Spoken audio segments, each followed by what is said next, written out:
नमस्कार। Real guts में आप सभी का एक बार फिर से स्वागत है। इस वीडियो को लाइक कीजिएगा, मेरा चैनल को सब्सक्राइब करना मत भूलिएगा और साथ में नोटिफिकेशन बेल ऑन कर लीजिएगा। तो दोस्तों, सिटीजनशिप अमेंडमेंट एक्ट का ऊपर सुप्रीम कोर्ट में जो पिटीशन दाखिल किया गया था, तो सुप्रीम कोर्ट ने उसका ऊपर सुनवाई किया और सुनवाई करते हुए सुप्रीम कोर्ट ने कहा इसका ऊपर हम हियरिंग करेंगे 9 अप्रैल में, यानी उसको एक्सेप्ट किया और तब तक ये कंटिन्यू जो है उसी प्रोसेस में चलता रहेगा। यानी सुप्रीम कोर्ट ने सीएए को स्टे नहीं किया, राइट। तो 9 अप्रैल के बाद आपको मालूम पड़ेगा इसका ऊपर क्या वर्डिक्ट देता है, या तारीख पे तारीख होता है, या डिबेट लंबा चलता है, ये आगे मालूम पड़ेगा। लेकिन आज मैं आपको 2-3 बातें दिखाना चाहता हूं जुडिशरी सिस्टम का ऊपर, या जुडिशरी सिस्टम से जुड़ा हुआ लोगों का। आज हमारा समाज में एक ऐसा मानसिकता आ गया कि लोगों का ऊपर ये जबरदस्ती दिया जाता है कि मानो कोई एक जज का बेटा आपको कुछ बता रहा है, दैट मीन्स वो जुडिशरी के बारे में बहुत जानते हैं, नो मैटर कि वो कितना जानता है कितना नहीं जानता है। अगर जुडिशरी के बारे में जानकार आपको लेना है, आप भी जाके पढ़ सकते हो, साधारण सा बात है। लेकिन फिर भी लोग आपको एग्जाम्पल लेके समझाता है, देखो ये जज का बेटा ने ये कहा, दैट मीन्स वही सच है। ये बहुत खतरनाक थिंकिंग होता है। किसी का जानकारी चाहिए तो आपको खुद जाके लेना चाहिए। ऐसा ही हुआ सीएए को लेके 2020 में। आज का जो हमारा chief justice of India DY Chandrachud साहब, इनका बेटा अभिनव चंद्रचूड़, उनको एक मंच दिया गया था, लेफ्ट लिबरल ने एक मंच दिया है, तो वहां पर उनको सीएए को लेके बोलने के लिए बोला गया था। उन्होंने अपना जो परसेप्शन है, जो पॉइंट ऑफ व्यू है, ये दिखाते हुए उन्होंने सीएए को अपोज किया। तो आज इसीलिए आप देखिएगा काफी सारा गैंग उसका एग्जाम्पल उठा के आपको समझाते हैं कि देखो DY चंद्रचूड़ का जो बेटा है ये भी सीएए का अपोज कर रहा है। लेकिन अभिनव चंद्रचूड़ ने शायद सीएए का ऊपर कंप्लीट डाटा नहीं पढ़ा, जो सरकार का गाइडलाइन है, जो ड्राफ्टिंग है, ये नहीं पढ़ा। मैं इसीलिए बोल रहा हूं, ये जरूरी नहीं है कि जज का बेटा है, सीजेआई का बेटा है, वो जो भी बोलेगा सच बोलेगा या उसको हर चीज का समझ है, ये तो बिल्कुल नहीं है। मैं ये नहीं मानता हूं। उन्होंने जो मिस्टेक किया, जो मैं आज आपको दिखाना चाहता हूं, हो सकता है उसके लिए भी रेक्टिफाई हो जाए। पहले उन्होंने कहा, मैं उनका ही कोट आपको सामने रखता हूं, कि क्रिश्चियन और बौद्धिस्ट इनका जो अपना देश है, तो फिर इसको सीएए में क्यों लाया जा रहा है? जो एथिक्स भी होता है, इसका कोई भगवान नहीं है, राइट। और साथ में उन्होंने कहा कि पाकिस्तान और बांग्लादेश में जो मुस्लिम माइनॉरिटीज है, इनको क्यों सीएए में नहीं लिया गया। देखो, ये सुनने का बाद तो मैं क्लियर हो गया कि इन्होंने सीएए का ऊपर पढ़ाई नहीं है। इसमें और एक प्रश्न होता है कि इनको ये मंच दिया क्यों जाता है? अभिनव चंद्रचूड़ तो कोई जज नहीं है, फिर भी उसको ये मंच क्यों दिया गया है? इसमें एक खेला है। खेला ऐसा है कि हर किसी को मालूम है हमारा देश में जो जुडिशरी सिस्टम है, ये one of the worst system में इसका जो सिलेक्शन इलेक्शन जो भी होता है, वन ऑफ द घटिया प्रोसेस है, कोलिजियम सिस्टम। यानी बेटा का बेटा उसी को ही जज बनना है। अगर बेटा नहीं है, चाचा है, मामा है, सिफारिश से बनना है, भले उसमें क्वालिटी हो नहीं हो, कोई मायने नहीं रखता। अभिनव चंद्रचूड़ को यह भली भांति मालूम है, मेरा दादाजी सीजेआई था इस देश का, मेरा बाप आज का सीजेआई है, आगे मैं भी बनूंगा। लेफ्ट लिबरल ने वही सोचा, इनको मंच दे दिया, इन्होंने जो बोलना था बोल दिया। इनको यह नहीं मालूम कि सीएए में बांग्लादेश, अफगानिस्तान और पाकिस्तान, यही तीनों देश को पकड़ा है। यानी ये तीनों देश इस्लामिक रिपब्लिक है, तो वहां पर इस्लाम को मानने वाला व्यक्ति माइनॉरिटीज नहीं होगा। दैट मीन्स बांग्लादेश और पाकिस्तान में कोई मुस्लिम माइनॉरिटीज नहीं है। अभिनव साहब, एक बार पढ़ लिया कीजिए। ये जरूरी नहीं है कि जज का बेटा हो, आप जो भी बोलो वो सच हो, है ना। और दूसरा बात, इन्होंने कहा कि बौद्धिस्ट और क्रिश्चियन का अपना लैंड है, अपना देश है, तो उसको क्यों लाया जा रहा है? इसको इसीलिए लाया जा रहा है, सीए लाने का क्लियर पिक्चर वही है, ये तीनों जो इस्लामिस्ट देश है, ये तीनों देश में जो माइनॉरिटीज है, इसका साथ प्रोसिक्यूशन होता है, प्रताड़ना होता है, जिसका परिणाम इसको सीएए का अंदर हमारा देश में लाया जा रहा है।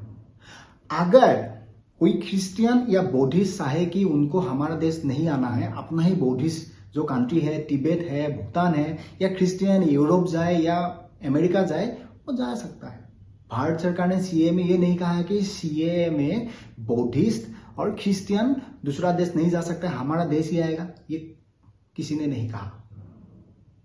तो इस बात का कोई सेंस ही नहीं है, क्योंकि इस साहब ने ये कंप्लीट नहीं पढ़ा है। इसमें धर्म का नाम पर बंटवारा जरूर है, लेकिन भगवान का नाम पर नहीं है। और क्रिश्चियन और बौद्धिस्ट अपना लैंड होते हुए ही माइनॉरिटीज का नाम पर वो तीनों देश में अगर अप्लाई करे सीए में, हमारा देश में नागरिकता ले सकता है। और रही बात मुस्लिम संप्रदाय का, बांग्लादेश और पाकिस्तान में ये लोग माइनॉरिटीज नहीं है। तो हो गया क्लियर अभिनव साहब को? आई होप समझ में आ गया। साथ में उन्होंने कहा, ये बड़ा खतरनाक सा सेंटेंस उन्होंने कह दिया, इसीलिए मैंने कहा कि देखो, किसी चीज का नाम पर एडवांटेज लेने से अच्छा होता है उसका ऊपर पढ़ लेना चाहिए। इन्होंने कहा कि एक पारसी जो है, पारसी यानी जो ईरान का ओरिजिन है, ईरान का जो ओरिजिन लोग है वो पारसी है, जो सूर्य को पूजते हैं, लेकिन आज वो ईरान इस्लामिक रिपब्लिक है। इन्होंने कहा कि ईरान का एक व्यक्ति अगर भारत का सिटीजनशिप लेना चाहे, पारसी वो आदमी यानी पारसी धर्म का जो लोग है, उसको 11 इयर्स लगेगा। लेकिन वही पारसी अगर अफगानिस्तान से हमारा देश का सिटीजनशिप लेना चाहे, उसको 5 इयर्स लगेगा। ये बहुत ही सिंपल है अभिनव साहब। ईरान, मैंने कहा ना, ईरान का आज जो ये इस्लामिक रिपब्लिक बनना, अगर पारसी, जिस समय ईरान पारसी था, मेजोरिटी पारसी था, उस टाइम पर अगर पारसी लोग ईरान में ऐसा एक कानून लाता सीए टाइप का, हो सकता है आज वो ईरान इस्लामिक रिपब्लिक नहीं बनता। और आज हमारा देश में सीए लाने का मेन जो मकसद है वो वही है कि इस देश कभी बदल ना जाए आगे, कभी इस्लामिक रिपब्लिक ना बन जाए, तो समय रहते हुए सीए लाना बहुत जरूरी है। एक नजर ये भी है।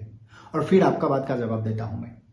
11 इयर्स पारसी को लगेगा, वो शायद इंडिया जो 1955 का सिटीजनशिप लेने का जो एक्ट है उसका अंदर आएगा, ईरान से अगर वो पारसी आएगा।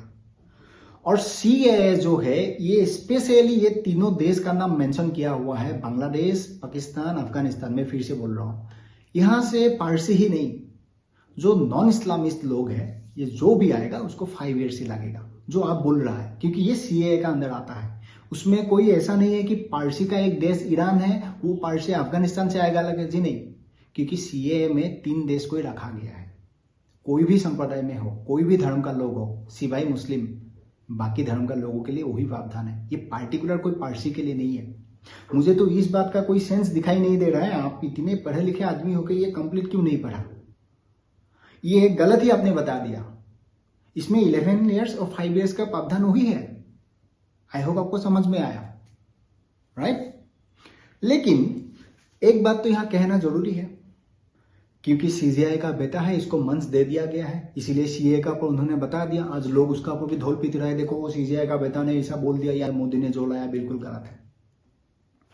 हमारा देश में जब किसी को विक्टिम कार्ड खेलना होता है ना, 3 शब्द बोलता है, एक है सेकुलरिज्म, एक है कॉन्स्टिट्यूशन और एक है डेमोक्रेसी। ये एक ऐसा म्यूजिक है, ये तीनों बहुत बजाते हैं जब भी आपको विक्टिम कार्ड खेलना होता है।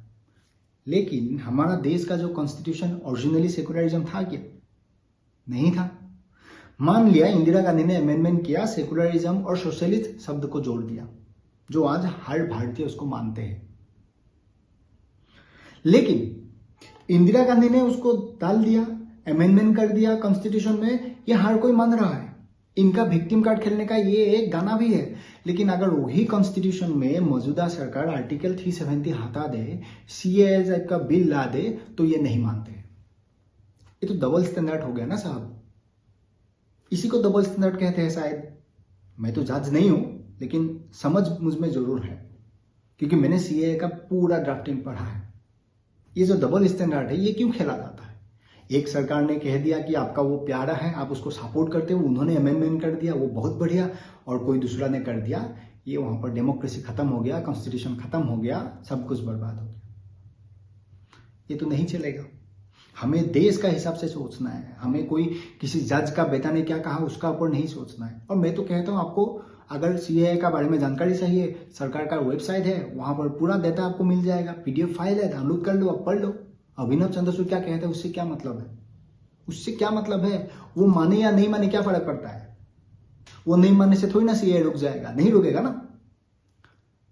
देखो, ये लेफ्ट लिबरल का जो ये प्लेटफॉर्म होता है ना, वो इसीलिए दिया जाता है कि आपने बढ़िया सूट टाई पहन के वहां पर अंग्रेजी बोल दिया तो आपको लगेगा कि यार ये आदमी बहुत जानकार है, भले वो टेररिस्ट का साथ जुड़ा हुआ हो या देश का अगेंस्ट में एक्टिविटीज किया हुआ आदमी हो, लेकिन वहां पर अगर आपने वेद के 2 शब्द कह दिया, इंग्लिश में कह दिया, तो आप हो गया इंटेलेक्चुअल। इनका वही तक सोच होता है, उससे ज्यादा लेफ्ट लिबरल नहीं सोच सकता है। यही अभिनव साहब ने जो सीएए को लेके दुख जताया, जो जस्टिफिकेशन दिखाया, मैं अगर इनको कहूं, यहां पर उन्होंने ज्यूस का बारे में भी कहा, यानी इजराइल का ऊपर भी उन्होंने कहा। लेकिन मैंने 7 अक्टूबर 2023 में जो हुआ इजराइल का साथ, अभिनव संदसुर ने एक ट्वीट किया या एक सोशल मीडिया में इसे पोस्ट किया, मैंने नहीं देखा। क्यों? अगर आप इतना सेंसिबल नागरिक हो, आप देश के लिए इतना सोचते हो, समाज के लिए इतना सोचते हो, सही गलत हर जगह में आवाज उठाना चाहिए, पार्टिकुलर सीएए को लेके क्यों? छोड़ो, वो तो इजराइल है, उसके लिए आप नहीं बोलोगे। हमारा देश में भी ऐसा अच्छा काम होता है ना, या गलत ही होते हैं आपकी नजर से, उसके लिए भी बोल लिया करो, तभी लगेगा नहीं नहीं बंदे में समझ है। बंदा जो बोलता है ना, सही गलत जो भी है, अपना एक पॉइंट ऑफ व्यू देता है। लेफ्ट लिबरल ने आपको प्लेटफॉर्म दे दिया, सीए का ऊपर आपने उगाल दिया। देश में तो संज्ञान भी लॉन्च हुआ था, आपने कभी उसका बारे में नहीं बताया, तो क्या साइंटिस्ट का वहां पर क्रेडिट नहीं बनता है? इस देश में 500 साल पुराना एक राम मंदिर भी बना। चलो, आप राम मंदिर सपोर्ट नहीं करते हो, बाबरी मस्जिद का सपोर्ट में 200 बोल देता, मालूम पड़ता कि आप किसी एक पक्ष का सामने तो हो। लेकिन सीए में आपने दिखा दिया कि इसको मैं सपोर्ट नहीं करता हूं, मैं इसका कोई बात सेंस नहीं है। ऐसा नहीं होता है साहब, हर बात का सेंस है। आप पूरा ड्राफ्टिंग पढ़ो, आपको पूरा सीए समझ में आएगा। और रही बात जुडिशरी सिस्टम का, इसका जो ये मैंने जो कहा, जो जज को अपॉइंट करने का जो सिस्टम है, कॉलेजियम जो सिस्टम है, ये बिल्कुल गलत है। जी हाँ, मैं तो लगातार महामहिम राष्ट्रपति जी को लिख रहा हूं, लिखता ही रहूंगा जब तक ये बंद नहीं होगा। आप भी लिखो, मैं कहता हूं। देखो, आज दुनिया एक अलग दिशा पकड़ लिया है, ये दुनिया को आगे बढ़ना है। हम आज भी वहां व्यस्त है कि मेरा बेटा ही जज बनेगा, मेरा बेटी ही जज बनेगा। चलो, मेरा बेटा बेटी नहीं है, कम से कम मेरा भतीजा बने, उसके लिए मैं सिफारिश कर दूं। मेरा भांजा बने, मैं उसके लिए सिफारिश कर दूं।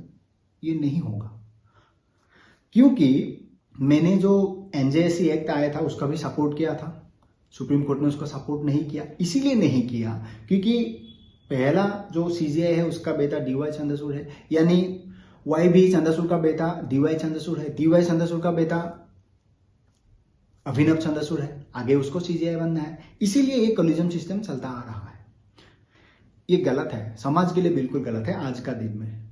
इसका ऊपर कॉन्क्लेव है, वहां पर सीजीआई को पूछा गया था, मौजूदा जो सीजीआई है डीवाई चंद्रचूड़ साहब, उनको पूछा तो उन्होंने बड़ा अजीब सा आंसर दिया। उन्होंने कहा कि हम जब भी सुप्रीम कोर्ट या हाई कोर्ट का जज को अपॉइंट करते हैं, उसका जो पर्सनल लाइफ, उसका लिविंग ऑफ स्टैंडर्ड और प्रोफेशनलिज्म जो है, ये दोनों हम कंपेयर करते हैं या हम उसको देखते हैं। यार, ये बड़ा अजीब सा लगा मुझे। अब मुझे एक बात बताओ, एक जज का पर्सनल लाइफ से मेरा क्या लेना देना है? कौन सा जज का कितना बीवी है, कितना बच्चा है, वो क्या करता है, क्या नहीं करता है, कौन सा देशवासी को उससे क्या मतलब है? किसी को कोई मतलब नहीं है।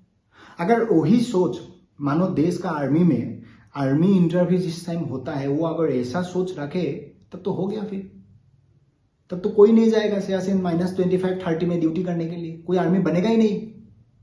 अगर पर्सनल लाइफ का ही अगर डिस्कशन हो, किसी का कोई रेस्पॉन्सिबिलिटी नहीं है, तब तो हो गया फिर, क्योंकि वो देश के लिए रेस्पॉन्सिबल है, इसीलिए वो वहां जाके ड्यूटी करता है।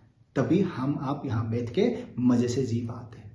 और यहाँ जुडिशरी सिस्टम कहता है हमें कोई एग्जाम का प्रोसेस नहीं चाहिए, हमें क्या चाहिए? हमें सिफारिश चाहिए, मेरा बेटा मेरा बाद जज बने। ये नहीं हो पाएगा, ये बिल्कुल गलत है। पर्सनल लाइफ से जज का मेरा कोई मतलब नहीं है, किसी देशवासियों का कोई मतलब नहीं है। लेकिन उसका जो प्रोफेशनलिज्म है, दैट मीन्स वो जज है, वो क्या जजमेंट देता है वो समाज के लिए मायने रखता है। लेकिन अगर मैं ये अभिनव चंद्रचूड़ को लेफ्टिस्ट ने जो प्लेटफॉर्म दिया, कल ये आदमी जज बनेगा, तो कहीं ना कहीं उसका माइंड सेटअप वही रहेगा ना कि मुझे इस पार्टी ने उसी जमाने में एक प्लेटफॉर्म दिया था, मैं कहीं ना कहीं एक जजमेंट में इसके लिए सॉफ्ट कॉर्नर हो जाऊं। अक्सर होता है, दैट इज द रीजन। इसीलिए कॉलेजियम सिस्टम हम अपोज करता है, नहीं होना चाहिए। आप ही बनो, आपका बेटा ही बने, लेकिन उसके लिए पर्याप्त होके बने, वो उतना होके बने। ऐसा नहीं है कि आप ही का बेटा है इसीलिए बने। इस देश में ये जो सिस्टम है ये जब तक नहीं खत्म होगा तब तक हमारा देश कभी आगे नहीं बढ़ पाएगा। मैं कुछ डेटा आपके साथ शेयर करना चाहता हूँ। ऐसा है 15 अगस्त 1947 में हमारा देश आजाद हुआ। उस एरा में काफी सारा ऐसा देश है, मैं 3 देश का नाम आपका सामने लेता हूं। एक है साउथ कोरिया जो 1945 में इंडिपेंडेंट हुआ, इजराइल 1948 में इंडिपेंडेंट हुआ, चाइना 1949 में वो इंडिपेंडेंट हुआ, माओवादी से कम्युनिस्टवादी बना। आज 2024 में वो तीनों देश कहां हैं और हम कहां हैं? क्या वो तीनों देश में डेमोक्रेसी नहीं है? वो तीनों देश में सुप्रीम कोर्ट नहीं है? वहां कॉन्स्टिट्यूशन नहीं है? सब कुछ है, लेकिन फिर भी वो आज दुनिया का डेवलप्ड कंट्री में काउंट किया जाता है। और हम आज शायद दुनिया का टॉप 10 कंट्री में भी नहीं आते हैं। हाँ, ये तो इकोनॉमी का 5th पोजीशन है, मोदी जी का कृपा है तभी काउंट किया जा रहा है, अदरवाइज तो दूसरा कौन सा डिपार्टमेंट को लेके हम आगे बढ़ते हैं। लेकिन हमें जब भी रोना होता है, डेमोक्रेसी, कॉन्स्टिट्यूशन, सेकुलरिज्म, ये हर आदमी का मुंह में रहता है। उसी का नाम लेते लेते आज ये देश 2024 में हमारा साथ जो देश इंडिपेंडेंट हुआ दुनिया का नंबर 1 बन गया, और हम आज भी 10 नंबर तक नहीं पहुंच पाया। लेकिन हम आज भी रोते रहता है कि हमारे पास डेमोक्रेसी है, हम कॉन्स्टिट्यूशन को मान के चलते हैं, हम ये करते हैं, वो करते हैं। ये बहुत हो गया साहब। डेमोक्रेसी, कॉन्स्टिट्यूशन, सेकुलरिज्म साइड में रखिए, दुनिया का साथ आगे बढ़िए, तभी आगे सर्वाइव कर पाएंगे। अगर इसी तरह डेमोक्रेसी, कॉन्स्टिट्यूशन, सेकुलरिज्म का नाम पर रोता रहा, जो मैंने कहा ना, सीए अगर आप लागू नहीं हुआ, अगर पारसी ने किया होता ईरान सेव हो जाता, नहीं किया वो इस्लामिक रिपब्लिक बन गया। अगर हम समय रहते हुए हमारा देश में लागू नहीं करेगा तो पक्का ये देश आगे इस्लामिक रिपब्लिक या सोमालिया से भी खराब बन जाएगा। अब लिख के ले लो ये बात। देखो, रोना धोना एक अलग बात है, लेकिन एक प्रोसेस, समय का साथ आगे बढ़ना, दिशा लेना, ये एक अलग बात है। इस देश में 1947 के बाद एक ही परिवार का सबसे ज्यादातर टाइम इस देश का शासन रहा, एक ही पॉलिटिकल पार्टी का रहा, तो फिर क्यों इतना आगे नहीं बढ़ पाया? इनफैक्ट उसी परिवार का जो नेहरू, जवाहरलाल नेहरू, उन्होंने जो वीटो पावर चाइना को दे दिया था, आज वही चाइना हमारा अगेंस्ट में वोट करता है यूएन में। देखो, आखिर में मैं वही कहना चाहता हूं कि अगर कोई भी चीज में बदलाव लाना है तो यू हैव टू पे ए प्राइस। इस बात का कोई दोहराई नहीं है। किसी ना किसी को उसका जो प्राइस है वो देना पड़ेगा। आज अगर हम थोड़ा सा नहीं सुधरे तब हमारा आने वाला जो जनरेशन है उसके लिए दिक्कत होगा। तो हमें आज एक प्राइस देना पड़ेगा जिसका कारण ये देश एक बेहतर दिशा ले, और इसमें जुडिशरी सिस्टम का भी बहुत बड़ा रोल है। जुडिशरी सिस्टम भी अपना काफी सारा जो सिस्टम है उसका ऊपर बदलाव लाने का दरकार है, ताकि ये देश एक बेहतर दिशा ले जो आगे हर किसी को समझ में आए। ऐसा ना हो कि हम कॉन्स्टिट्यूशन, डेमोक्रेसी, सेकुलरिज्म का नाम पर एक कार्ड खेल के हर बार उसका पीछे छुप जाए। देश को आगे बढ़ाना बहुत जरूरी है। देश बचेगा, समाज बचेगा, देश आगे बढ़ेगा, समाज आगे बढ़ेगा। सरल सा भाषा है। तो मेरा बेसिकली वही कहना है। तो जो दिशा पकड़ा है ना, इसमें सही गलत कैलकुलेशन करके आगे बढ़ना है। हमें आगे बढ़ना है, क्योंकि हमारा साथ जिन देशों ने आजादी लिया, आज वो दुनिया का नंबर 1 देश बन गया, लेकिन हम नहीं बन पाया। यही उसका कारण है परिवारवाद, जो सिफारिशवाद, ये सारा सिस्टम है। तो इससे जब भी हम निकल जाएंगे हमारे लिए एक बेहतर रास्ता निकल जाएगा। आई होप मेरा जो इन्फॉर्मेशन है आपको समझ में आया। तो मिलते हैं अगले वीडियो में। तब तक अब आपका ख्याल रखिएगा और खुश रहिएगा।